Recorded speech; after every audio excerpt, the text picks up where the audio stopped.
Next லெவலுக்கு போறோம்.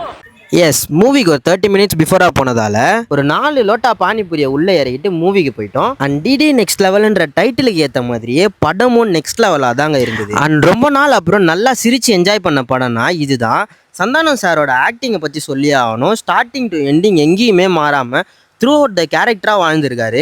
And கவுண்டர்லாம் கூட அந்த மாரி இருந்துச்சு. இது ஹாரர் மூவியா தெரியல, ஆனால் ஃபென்டாஸ்டிக்கான ஒரு காமெடி மூவி. இது படத்துக்குள்ள ஒரு படத்துல மாட்டிக்கிறது தான் கதை. அதுல நிறைய ஃபன்ஸ் வச்சு பண்ணியிருக்காங்க. ஆர்டிஸ்ட்ல ஜிவிஎம் சார்ல இருந்து மொட்ட ராஜேந்திரன் சார், லொல்லு சபா மாறன் சார், நிழல்கள் ரவி சார் எல்லாருமே சூப்பரா பண்ணியிருக்காங்க. அண்ட் எனக்கு பின்னாடி உட்கார்ந்த இந்த ஃபேமிலி ஆடியன்ஸ்ல எல்லா குழந்தைங்களும் அவ்வளோ சிரிச்சு சூப்பரா என்ஜாய் பண்ணிட்டு இருந்தாங்க.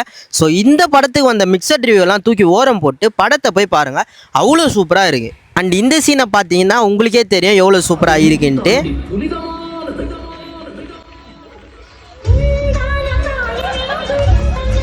ஸோ படம் முடிஞ்சிச்சு, நாங்கள் கிளம்பிட்டோம். உங்களுக்கு சந்தானம் சாரை பிடிக்குன்னா கமெண்ட்டில் ஒரு ஆட்டை தட்டி விட்டு போயிடுங்க. பாய்.